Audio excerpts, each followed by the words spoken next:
नमस्कार, मैं राकेश मोहन सिंह और आप देख रहे हैं नेक्स्ट 9 न्यूज़ पॉलिटिकल बाइट। दर्शकों, आज हम आपसे बातचीत करेंगे पीएम मोदी के संदर्भ में। पीएम मोदी इस देश की भारतीय राजनीति का वो नाम,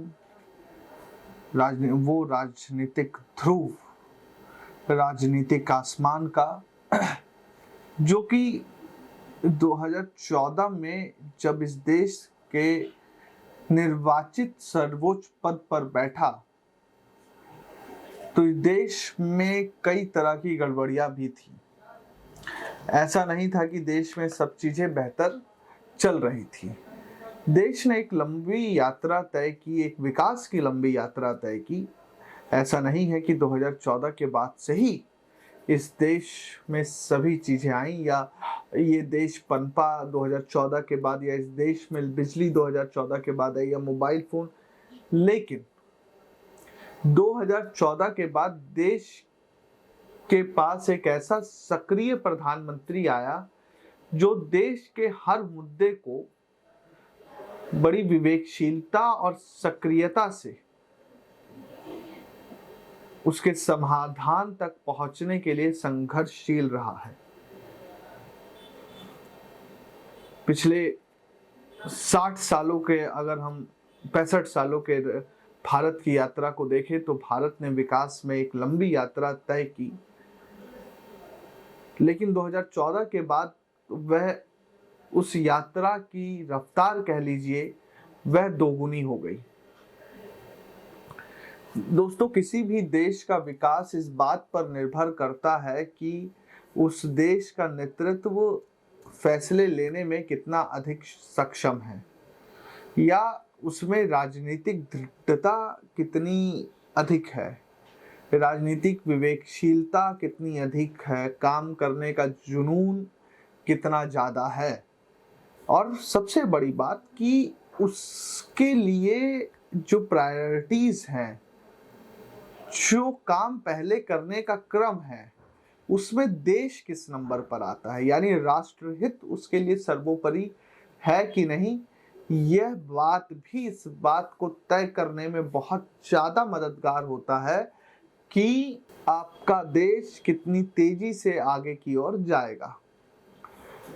दर्शकों, इस देश की अगर हम जीडीपी की ही बात करें तो पिछले कई सालों से देश की जो जीडीपी थी वो दहाई के आंकड़े के लिए संघर्षरत थी, आज भी है।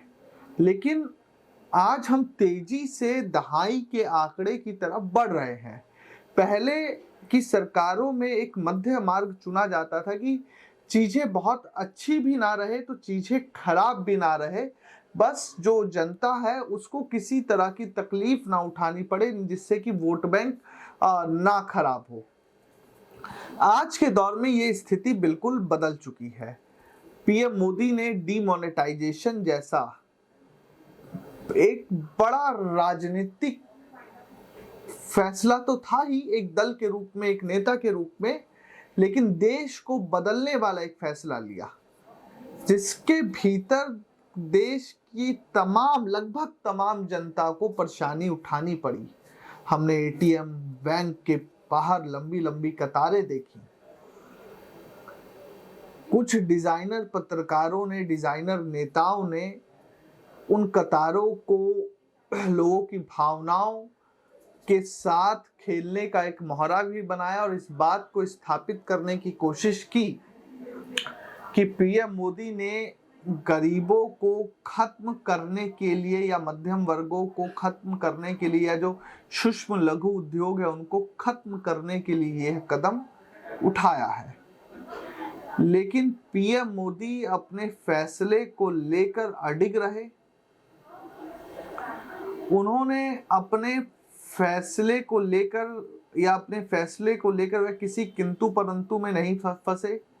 उन्होंने फैसला लिया और अरुण जेटली जैसा एक सहयोगी भी उनके साथ था। आज अरुण जेटली हमारे साथ नहीं है। उसके बाद जीएसटी, धारा 370, तमाम ऐसे फैसले जिसने इस देश की आर्थिक और भौगोलिक और राजनीतिक तीनों ही परिस्थितियों में बड़े बदलाव किए हैं।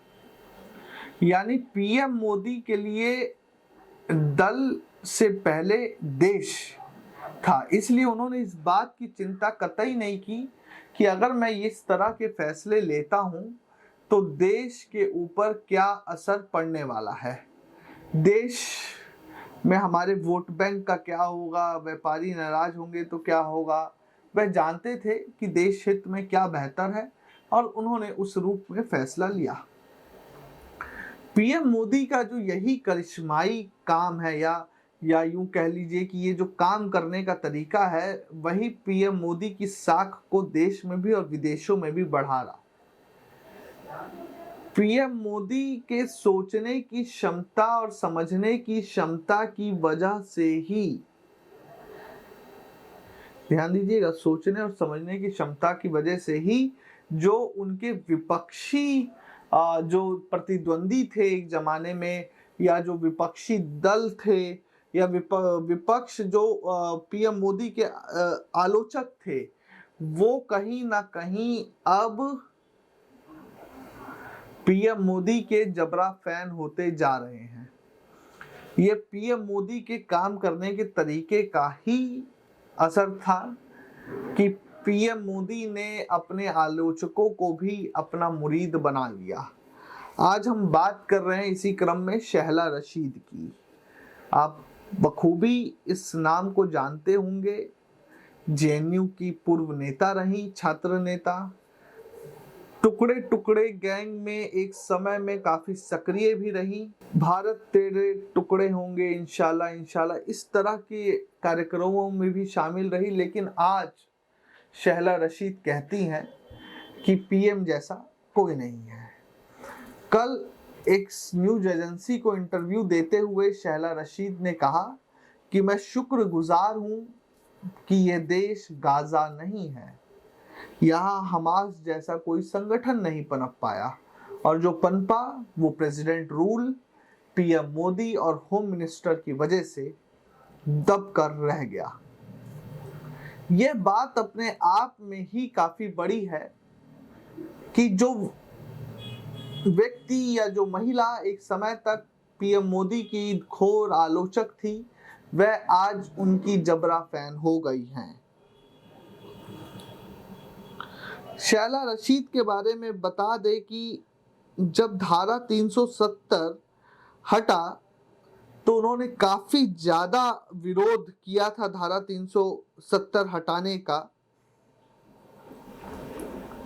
और उस समय बहुत मुखर होकर पीएम मोदी का विरोध ये करती थी। लेकिन आज की परिस्थिति में समझिए कि एक ही सप्ताह में ये दूसरी बार है, या कह लीजिए कि एक महीने के अंतराल में ये दूसरी बार है कि शहला रशीद पीएम मोदी की तारीफ कर रही हैं। इससे पहले 14 अक्टूबर 2023 को उन्होंने तारीफ की थी और इजराइल हमास युद्ध को लेकर मोदी सरकार और भारतीय सेना के जो उठाए गए कदम है उसकी तारीफ की थी। तो दर्शकों, आपका क्या सोचना है कि पीएम मोदी वाकई इस तरीके से रणनीति बनाते हैं कि विपक्ष के नेता या उनके आलोचक भी उनके फैन हो जाते हैं, और आने वाला चुनावी साल उनके लिए कैसा रहेगा ये भी आप हमें लिख भेजिए। और आज की रिपोर्ट में इतना ही। देश और दुनिया की तमाम खबरों के लिए देखते रहिए नेक्स्ट 9 न्यूज़ पॉलिटिकल बाइट। धन्यवाद।